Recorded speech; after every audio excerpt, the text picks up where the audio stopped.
चत्तारि मंगलम अर्हंता मंगलम सिद्धा मंगलम साहु मंगलम केवली पनत्तो धमो मंगलम चत्तारि लोगुतमा अर्हंता लोगुतमा सिद्धा लोगुतमा साहु लोगुतमा केवली पनत्तो धमो लोगुतमा चत्तारि शरणं पौजामि अर्हंता शरणं पौजामि सिद्धा शरणं पौजामि साहु शरणं पौजामि केवली पनत्तो धमो शरणं पौजामि चार शरण चार मंगल चार उत्तम करे जे भवसागर थी तरे ते सकल कर्म नो आणे अंत मोक्ष तणा सुखले अनंत भाव धरीने जे गुण गाय ते जीव तरीने मुक्ति जाय संसार माई शरण चार अवर शरण नहीं कोई जे नर नारी आदरे तेने अक्षय अविचल पद कोई अंगूठे अमृतव से लब्धि तणा भंडार गुरु गौतम ने समरिये सो सदाय मनवांछित फलदाता। व्यवहार तरफनी વાત કરતા હોય એટલે વ્યવહારનું કે છે ને આધ્યાત્મ એમ કહેવાય નહીં, બધાનો આશય એક જ હોય છે. અને શ્રીમદનું પૂછ્યું ને બધા મુક્તિને માર્ગે ભાવલિંગી મની હતા. કોઈ વ્યવહાર શાસ્ત્રોની વાત, વ્યવહારના શાસ્ત્રો લખે, કોઈ વ્યવહારની વાત કરે અને કોઈ અધ્યાત્મના એટલે આમ કે છે આમ કે છે એમ હોય નહીં. બધાનો આશય એક જ હોય છે, વસ્તુનો મહિમા આવવો જોઈએ, એનું પ્રયોજનભૂત જ્ઞાન અને એની વિભાવથી વિરક્તિ થાય એટલે મહિમા એવા ગ્રેની અરસપરસ છે. ચૈતન્ય મહિમા અને પ્રયોજનભૂત જ્ઞાન અને બહારથી આ બધી નિસાર જે વિભાવ છે એનાથી છૂટો પડવો, એ બધું એને લાભનું કારણ છે. અંતરમાં ચૈતન્ય મહિમાને બહારમાં જે દેવગુરુ શાસ્ત્ર બતાવે છે ને દેવગુરુએ જે ચૈતન્ય પ્રગટ કર્યા છે એ જેને પ્રગટ કર્યા એની પણ મહિમા એને શુભ ભાવમાં હોય છે. અને અંતરમાં ચૈતન્ય મહિમાને જેને પ્રગટ કર્યું સાધના સાધી એવા દેવગુરુની મહિમા એને શુભ ભાવમાં હોય છે. એ હોય છે એની લગાડે એને ના પ્રગટ થાય ત્યાં સુધી તો દેવ ગુરુ શાસ્ત્રની મહિમા, શાસ્ત્રનું ચિંતન, ગુરુની વાણી એ બધું એને શુભ ભાવમાં એ હોય છે. નહીતર તો અશુભ ભાવમાં જાય. એ શુભ ભાવમાં દેવગુરુ શાસ્ત્ર એને હોય છે. એનું શાસ્ત્રનું ચિંતન, મનન, ગુરુદેવની વાણીનો વારંવાર વિચાર કરવો, વાણી સાંભળવી, એને ધ્યેય આત્માનો પુરુષાર્થ તો અંદરમાં કરવાનો રહે છે. પણ એ ન પ્રગટ થાય ત્યાં સુધી આ બધાના સાધનો છે. દ્રષ્ટિને ફેરવે કે આ જ્ઞાન તે જ હું છું, આવું નથી. દ્રષ્ટિ ફેરવવાનો પ્રયત્ન કરે એ અનાદિની એકત્વ બુદ્ધિ છે. એ દ્રષ્ટિ ફેરવવીને મુશ્કેલ પડે છે. એ અનંત કાળ ગયો પણ પોતે પોતા તરફ આવ્યું નથી અને પોતા તરફ પુરુષાર્થ કર્યો નથી. પુરુષાર્થ કરે તો પ્રગટ થાય, પુરુષાર્થ કર્યા વગર પ્રગટ થતો નથી. અંદર ખરી લાગી નથી એટલે પ્રગટ થતું નથી. પુરુષાર્થ કરે તો પ્રગટ થાય. પણ પુરુષાર્થ કર્યા વગરનું દોયલું થઈ પડ્યું છે. પોતાનો સ્વભાવ છે માટે સહજ છે, સુલભ છે અને સુગમ છે, પણ પોતે કરતું નથી. સ્વભાવ છે માટે કાંઈ ન પ્રગટ થાય એવું નથી, પ્રગટ થાય એવો છે પણ પોતે કરતો જ નથી. સમજમાં પણ આવે છે પણ પુરુષાર્થ કરવો પોતાને જ રહી જાય છે ને. વિધિ બતાવી, માર્ગ બતાવ્યો ગુરુદેવે, કાંઈ સમજાવવામાં બાકી નથી નાખી. એટલું સ્પષ્ટ કરીને સમજાવ્યું છે. માર્ગ બધું કરવાનું જ પોતાને રહી જાય છે. પુરુષાર્થ નહીં ઉપડવાનું કારણ પોતાનું છે. પોતાના નયનની આળસે રે નિરખા નહીં હરીને જરી.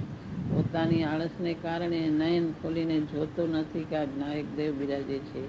પોતાની આળસને કારણે જોતો નથી. ગુરુદેવ બધો માર્ગ બતાવ્યો, ક્યાં જવું, શું કોણ નાયક છે, શું ક્યાં માર્ગે પ્રગટ થાય છે, શું સ્વાનુભૂતિ છે, શું મુનિ દશા છે, શું કેવળ જ્ઞાન છે, શું દ્રવ્ય ગુણ પર્યાય છે, બધું ગુરુદેવ સ્પષ્ટ કરીને સમજાવ્યું. પણ પોતે ના ખોલીને જોતો નથી. આળસને કારણે સૂતો છે. કરવાનું પોતાને જ છે, પોતે જ નથી કરતો. જ્યારે કરે ત્યારે પોતાને જ કરવાનું છે, એનું કોઈ કારણ નથી.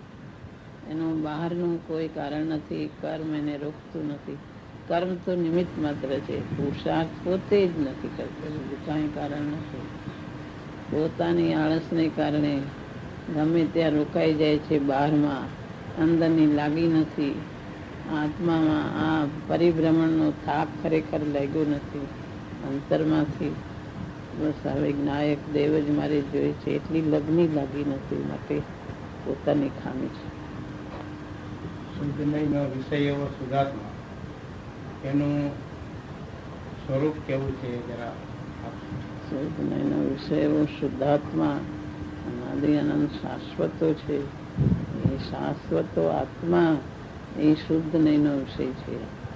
એમાં ભેદ ને બધું ગૌણ થઈ જાય છે. શુદ્ધ નયની અંદર એક ચૈતન દ્રવ એ અખંડપણે આવે, એમાં બધા ભેદભાવો ગૌણ થઈ જાય છે. જ્ઞાનમાં બધું જણાય છે. આત્મામાં જ્ઞાન છે, દર્શન છે, ચારિત્ર છે. જ્ઞાન અભેદને જાણે, જ્ઞાન ભેદને જાણે, જ્ઞાન ગુણ પર્યાય બધાને જાણે છે. દ્રષ્ટિનો વિષય એક ચૈતન, એમાં એ સામાન્ય, એમાં બધા વિશેષોને ગૌણ કરીને એક નાયક ઉપર દ્રષ્ટિ કરે છે. એ શુદ્ધ નયનો વિષય છે. એક નાયકને લક્ષમાં લે છે. એમાં બીજા વિચારો કરતો નથી કે આ જે અનાદિ અનંત અસ્તિત્વ છે, આ ચૈતન અસ્તિત્વ, ચેતનનું અસ્તિત્વ તે જ હું છું. બીજું હું બીજા બધાને, બીજા કોઈ ઉપર દ્રષ્ટિ કરતું નથી. બીજા ક્યાંય રોકાતું નથી, ભેદભાવમાં રોકાતું નથી. હું કોણ છું એમ વિચાર કરતો આ એક ચૈતનનું અસ્તિત્વ તે જ હું છું એમ દ્રષ્ટિને એના ઉપર સંભાવીને પુરુષાર્થ કરું છું. લગ્ની પડે એને ક્ષણે ક્ષણે એના જ વિચાર આવે, એને એના વગર ચેન પડે નહીં. એવું થાય તો એ પ્રગટ થાય. આ તો અંતરચક્ષુથી જોવાનું છે. અંતરમાં અંતરચક્ષુ ખોલીને જોવાનું છે. અંતરમાં શું પરિણામ થાય છે અને અંદર જ્ઞાન શું કામ કરે છે અને અંદર ચૈતન તત્વ શું છે, એ અંતરની અંતરચક્ષુ ખોલીને જોવાનું છે. ગુરુદેવે કહ્યું કે શ્રદ્ધા, ગઈકાલે પ્રવચનમાં આવ્યું કે શ્રદ્ધા આંધળી છે, શ્રદ્ધા કોઈ જાણતી નથી. તો જે શ્રદ્ધા થાય છે એ જ્ઞાનની પ્રેરણાથી શ્રદ્ધા થાય છે કે કેવી રીતે? જ્ઞાનથી વિચાર કરીને નક્કી કરે છે, નિશ્ચય કરે છે બરાબર કે હું આ નાયક છું. નિશ્ચય કરે, જ્ઞાન એનું સાધન બને છે. જ્ઞાનથી જ જણાય છે. પેલા શરૂઆતમાં જ્ઞાનથી જ જણાય છે. જ્ઞાનથી નિશ્ચય કરીને દ્રષ્ટિ નાયક ઉપર સ્થિર કરે છે. દ્રષ્ટિનો વિષય નાયક છે. જ્ઞાન દ્વારા વસ્તુ જણાય છે. જ્ઞાન પોતાને જાણે છે, જ્ઞાન દર્શનને જાણે છે, જ્ઞાન અનંત ગુણોને જાણે, જ્ઞાન પર્યાયને બધાને જ્ઞાન, સ્વદ્રવ્ય પરદ્રવ્ય બધાને જ્ઞાન જાણે છે. દ્રષ્ટિનો વિષય અને શ્રદ્ધાનો વિષય બે એકાદ છે? એક જ છે. શ્રદ્ધાનો વિષય, દ્રષ્ટિનો વિષય એક જ છે. મજબૂત થાય ને તો એની સાધક દશા ચાલુ થાય છે. નિશ્ચય બરાબર નથી હોતો તો આગળ જઈ શકતું નથી. અંદર એટલી લાગી હોય તો અંદર માર્ગ થયા વગર જતો નથી. જ્ઞાનમાં નક્કી કરે પણ અંદરમાં આ રાગની શુદ્ધાત્મા જુદો, અંદર જો એટલી લગ્ની લાગી હોય તો માર્ગ થયા વગર જતો. દ્રષ્ટિનો વિષય કાંઈ એવું દુર્લભ નથી કે ન થાય, ન સમજાય એવો નથી અને પ્રગટ ન થાય એવો પણ નથી. પોતાનો સ્વભાવ છે. પણ પોતાને અંદર એટલી લાગી હોય તો સમજમાં આવે. થોડું સમજે પણ અંદર પોતાને સમજે તો થઈ શક્યો છે. શિવભૂતિ મુનિ કઈ જાણતા નહોતા, ભૂલી જતા હતા, યાદ પણ નહોતું રહેતું. ગુરુએ શું કીધું એ પણ ભૂલી ગયા હતા. તો ગુરુનો આશય યાદ રાખીને ઓલી બાઈ ધોતીથી દાળ તરે ફોતરાને દાળ જુદું એમ મારા ગુરુએ કીધું છે એમ કરીને અંતરમાં ઉતરી ગયા. આત્મા જુદો ને આ રાગ જુદો છે એમ અંતરમાં ભેદજ્ઞાન કરીને અંતરમાં ઉતરી ગયા. એટલી થોડું મૂળ પ્રયોજનભૂત સમજી અને અંદર જો પરિણતિ રૂપે પ્રગટ કરે તો વસ્તુ કઈ દુર્લભ નથી. પણ પોતાને અંતરમાં એટલી લાગી જ નથી. શુદ્ધ નયનો વિષય તો પોતે પોતાને એક ચૈતન્યનું અસ્તિત્વ ગ્રહણ કરે એમાં બધું આવી જાય, પણ એને જ્ઞાનથી પેલા નક્કી કરે છે, નિશ્ચય કરીને દ્રષ્ટિમાં જોર દ્રષ્ટિનો આવે છે, એટલે દ્રષ્ટિ એક ઉપર સ્થાપી દે છે. ચારે બાજુ દ્રષ્ટિ જતી નથી, દ્રષ્ટિને એક પોતા ચૈતન્ય ઉપર સ્થાપી દે છે. જ્ઞાન પણ ચૈતન્ય ઉપર જાય છે અને દ્રષ્ટિ પણ જાય છે, પણ જ્ઞાન બધું જાણે છે. રાગ ને શુદ્ધાત્મા બેના સ્વભાવ પ્રગટ જુદા છે. રાગ આકૃતા રૂપ છે. ગમે એવો ઊંચામાં ઊંચો રાગ હોય તો એ આકૃતા અંદર વિચાર કરે તો તે આકૃતા રૂપ છે, એ કઈ શાંતિ રૂપ નથી. આત્મામાં શાંતિ ઉપજાવતું નથી. રાગ તો વિભાવ છે. અશુભ ને શુભ બે રાગ છે, આકૃત રૂપ છે. અને એનાથી જુદું જે જ્ઞાન જાણવાનું જ્ઞાન છે જ્ઞાયક, તે શાંતિ રૂપ છે, એમાં આકૃતા નથી. એ જ્ઞાન તે જાણનારો તે હું છું. આ રાગ ને આકુળ સ્વરૂપ, આકુળતા રૂપ ને દુઃખ રૂપ જે પરિણતિ તે મારું સ્વરૂપ નથી. હું એનાથી જુદો છું.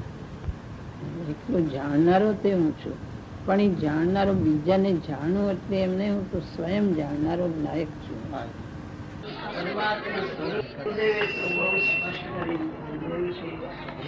આત્મા કેવો છે, આત્મા સિદ્ધ સ્વરૂપ છે, ગુરુદેવે સ્પષ્ટ કરીને સમજાવ્યું છે. બધાને જાગૃત કરે છે. એમાં પોતે પુરુષાર્થ કરે તો થાય છે. ગુરુદેવે સમજાવ્યું, હું તો એમનો દાસ છું, એમની પાસેથી બધા સમજે છે. ગુરુદેવે કહ્યું છે કે આત્મા પરમાત્મા સ્વરૂપ છે, સિદ્ધ ભગવાન જેવો છે, પ્રભુત્વ શક્તિ વાળો છે. એ આત્મા પોતે સમજે તો થાય. જેવા ગુણો સિદ્ધ ભગવાનમાં છે એવા જ ગુણો આત્મામાં છે. સિદ્ધ ભગવાનમાં કેવળ જ્ઞાન, કેવળ દર્શન, ચારિત્રાદિ છે. એવા ગુણો શક્તિ રૂપે દરેક આત્મામાં છે. એમાં સહજ જ્ઞાન, દર્શન, ચારિત્ર, કેવળ જ્ઞાન શક્તિ રૂપે છે. કેવળ દર્શન શક્તિ રૂપે, ચારિત્ર શક્તિ રૂપે, આનંદ શક્તિ રૂપે, બધા ગુણો શક્તિમાં ભરપૂર ભર્યા છે. એમાંથી એક ઓછો થયો નથી. અનંત કાળ ગયો, અનંતા ભો થયા, નિગોદમાં ગયો અને ચારે ગતિમાં ભેમો તો એ આત્મા તો એવો ને એવો સિદ્ધ સ્વરૂપ જ છે. દ્રષ્ટિ પણ એ ઓળખતો નથી. બહાર દ્રષ્ટિ છે એટલે આત્માને ઓળખતો નથી. એને ભ્રાંતિ થઈ ગઈ છે. આત્માને ઓળખે તો થાય જ છે. આત્મા સિદ્ધ ભગવાન જેવું છે. હું એક શુદ્ધ સદા રૂપે જ્ઞાન દર્શન મેં કરે. કઈ અન્ય તે મારું જરી પરમાણુ માત્ર નથી. હું એક શુદ્ધ સ્વરૂપી આત્મા છું. ગમે એટલા ભોગ કર્યા તો એ આત્મા એક સ્વરૂપ જ રહ્યો છે. અનેક જાતના વિભાવો થયા તો એ શુદ્ધતાથી ભરેલો શુદ્ધાત્મા અંદર બેસે. એ વિભાવો પણ અંદર પેસી ગયા નથી. કોઈ ભાવ સ્વરૂપ પણ આત્મા થયું નથી. કોઈ અનેક સ્વરૂપ પણ આત્મા થયું નથી.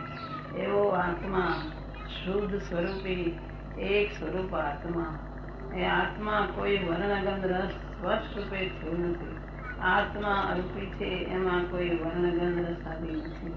એવો આત્મા અરૂપી આત્મા છે. જ્ઞાન દર્શનથી ભરપૂર ભરેલો છે અને કોઈ અદ્ભુત વસ્તુ છે. કોઈ અન્ય પરમાણુ માત્ર પણ આત્માનું સ્વરૂપ નથી. આત્મા પોતાની પ્રતાપ સંપદાથી ભરેલો છે. એનામાં એની પ્રતાપ સંપદા અનંત ભરી છે, પણ એને ઓળખતો નથી. અને ઓળખે, એના ઉપર દૃષ્ટિ કરે, એનો વિચાર કરે, એની જિજ્ઞાસા કરે, એનું જ્ઞાન કરે કે આ વિભાવ તે હું નથી, પણ આ જ્ઞાન સ્વરૂપ નાયક તે હું છું. જ્ઞાન અસાધારણ લક્ષણ એનું જ્ઞાન છે. એ જ્ઞાન દ્વારા ઓળખાયેલો છે. પણ અનંત ગુણોથી ભરેલો, અચિંત્ય મહિમાવંત, અચિંત્ય વિભૂતિથી ભરેલો આત્મા છે. એનું જ્ઞાન એના લક્ષણ દ્વારા ઓળખાય. એના આ વિભાગ આકૃતા રૂપ છે. અને આત્માનો સ્વાદ શાંતિ આનંદ છે. એનો સ્વાદ ભેદ છે, એનો લક્ષણ ભેદ છે. એનું ભેદ જ્ઞાન કરીને ઓળખે. અનંતકાળ એકત્ર બુદ્ધિ થઈ રહી છે. એનો વારંવાર અભ્યાસ કરીને હું જુદો ચૈતન સિદ્ધ ભગવાન જેવો આત્મા છું. વારંવાર અભ્યાસ કરે તો ઓળખાય. જે ગુરુએ કીધું, ધીરેન્દ્ર દેવ ગુરુ શાસ્ત્રમાં જે આવે છે એને પોતે વિચારીને નક્કી કરે. ગુરુ નહીં, ગુરુ જે વચનો ગુરુદેવે કીધા એ વચનો પ્રમાણ કરીને પોતે વિચાર કરી અંતરમાં નિર્ણય કરે. દેવગુરુ શાસ્ત્રની ભક્તિ અને અંતરમાં નાયકની ભક્તિ, એ નાયકની શ્રદ્ધા, નાયકનું જ્ઞાન અને વિભાવથી છૂટો પડીને નાયકની મહિમા કરે. એ ન થાય ત્યાં સુધી બહારમાં દેવગુરુ શાસ્ત્ર એના નિમિત્તો, એના મહાન નિમિત્તો છે, પ્રબળ નિમિત્તો છે, પણ પોતે પુરુષાર્થ કરે તો થાય. અંતરમાં પોતે નાયકની શ્રદ્ધા કરે, એનું જ્ઞાન કરે, એની મહિમા કરે, એને વિભાવથી છૂટો પડી ન્યારો થઈને ઓળખે તો ઓળખાય એવું છે. આ બધું આકુરતા લક્ષણ તે હું નથી, હું તો નિરાકુર લક્ષણ નાયક છું એમ ભેદ જ્ઞાન કરીને અંતરથી છૂટો પડે તો એ ઓળખાય એવો છે. ભેદ જ્ઞાન કરે, જ્ઞાતાધારાની ઉગ્રતા કરે, ક્ષણે ક્ષણે હું નાયક છું, આ હું નથી એમ ન્યારો અંતરમાંથી પડે તો સિદ્ધ ભગવાન જેવી એને સ્વાનુભૂતિ થાય છે અને સિદ્ધ ભગવાન જેવો અંશ એને પ્રગટ થાય છે. એ સ્વાનુભૂતિની દશા કોઈ અદભુત છે. એ પોતે અંતર ગ્રસ્તાશ્રમમાં હોય તો પણ કરી શકે છે, પછી આગળ જાય ત્યારે મૂળ દશા આવે છે. એ સ્વરૂપ વિકલ્પ જાળ ચિત્ત શાંત પિતા, વિકલ્પ છૂટીને શાંત જે થઈને અમૃતને પીવે એવી અપૂર્વ સહાનુભૂતિ થાય છે. પણ એ પોતે પુરુષાર્થ કરે તો થાય, પોતે કરે તો થાય, પોતાને લાગે તો થાય, પોતે લગ્ની લગાડે તો થાય. બીજા બહારથી થઈ શકતું નથી, પણ અંતરમાંથી જ થાય છે. એનું જ્ઞાન એની પ્રતિગ્રહ કરે, જે પ્રતિગ્રહ આ જ્ઞાન સ્વભાવ તે જ હું છું એમ નક્કી કરીને પછી પોતે આગળ જાય અને એનામાં લગ્ની લગાડે, વિનતા કરે, એમાં એકાગ્રતા કરે તો વિભાવથી છૂટો પડી અને કોઈ એને અપૂર્વ આત્માની પ્રાપ્તિ થાય છે. એ સિવાય કોઈ ઉપાય નથી. એ ગુરુદેવે બતાવ્યું છે, કરવાનું એ જ છે. દરેક એક પુરુષાર્થ છે. જે મોક્ષ ગયા તે બધા ભેદ જ્ઞાનથી જ ગયા છે, જે નથી ગયા તે ભેદ જ્ઞાનના ભાવથી નથી. અને ભેદ વિજ્ઞાન, દ્રવ્ય ઉપર દ્રષ્ટિ, એનું જ્ઞાન અને વિનતા એ ઉપાય છે. ઉપાય છે, બીજો કોઈ ઉપાય નથી. પણ હું સિદ્ધ ભગવાન જેવું છું એમ નક્કી કરીને, હું કોઈ અપૂર્વ આત્મા છું એમ નાયક ઉપર દ્રષ્ટિ કરીને, પ્રતીત કરીને દ્રષ્ટા કરે તો થાય એવું છે. બીજો કોઈ ઉપાય નથી. અને ગુરુદેવે બતાવ્યું બધાને કરવાનું એક જ છે. દેહ એક જ આત્મા કેમ ઓળખાય, એની લગ્ની એક જ લાગે તો થાય એવું છે. બીજો કોઈ ઉપાય નથી છે. એના એ પોતાના તત્વમાં એમાં જ બહાર જેને ઓલા મૃગ ઢૂંઢે કસ્તુરી બહાર ગોતે પણ એની પાસે કસ્તુરી છે, એમ બહાર સુખને ગોતે પણ સુખ પોતાની પાસે છે. પોતાના તત્વમાં જ સુખ ભરેલું છે, માટે એમાં જ ગોતવાનું છે.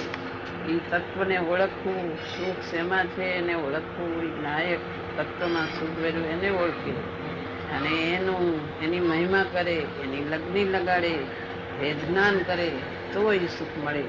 આ વિભાવનો રસ છૂટી જાય, એની એકત્વ બુદ્ધિ છૂટી જાય, બહારનો રસ છૂટી જાય તો અંતરમાં નાયક દેવની જો રુચિ થાય તો એમાંથી સુખ પ્રગટે. સુખ ક્યાંય બહારથી આવતું નથી. સુખ તો પોતામાં જ જે ઈચ્છે છે એનામાં પોતામાં એ તત્વમાં જ સુખ ભરેલું છે. માટે એમાં જ અંતરમાં ગોતવાનું છે, બહાર ક્યાંય નથી સુખ. સુખ સુખ કરી રહ્યો છે અને આ રાગના રસમાં બહાર પડ્યો રહ્યો છે.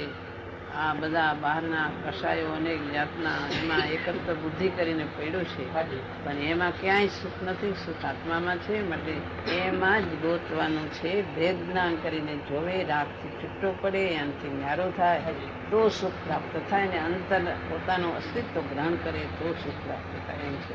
બહારથી ક્યાંય સુખ આપતું પોતામાં. માટે પોતામાં જ ગોતવાનું છે ને પુરુષાર્થ એ બાજુનો જ કરવાનું. સુખ બહાર ગોતે ક્યાંય મળવાનું નથી, ક્યાંય શાંતિ મળવાનું નથી. સુખ પોતામાંથી જ મળવાનું છે.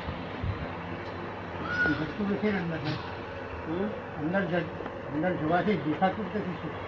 દેખાતું નથી તો પોતે શ્રદ્ધા કરીને જાય, અંદર નિર્ણય કરે પોતામાં જ સુખ. નથી. અમુક એ પોતાએ સ્વભાવ ઓળખીને નક્કી કરી સુખ બહાર ગોતે એનામાં સુખ છે. દેખાતું નથી તો પોતાની શ્રદ્ધા નથી, પણ પોતે અંતરમાં સુખ છે એ એના સ્વભાવ પરથી ઓળખી શકાય એવું છે. જ્ઞાન તે શાંતિરૂપ છે ને જ્ઞાનમાં આનંદ છે, અને એ જ માર્ગે અનંતા જીવો મોક્ષ ગયા છે, અને એમાં સુખ છે. સુખ બીજે ક્યાંય દેખાતું નથી, પણ સુખ એમાં. તો બહાર ક્યાં દેખાય છે સુખ? બહાર ક્યાંય દેખાતું નથી. સુખ માને છે એ સુખ બહાર નથી દેખાતું, અંતરમાં નથી દેખાતું. જે સુખને ઈચ્છનારો એના પોતામાં સુખ છે, પોતે નક્કી કરી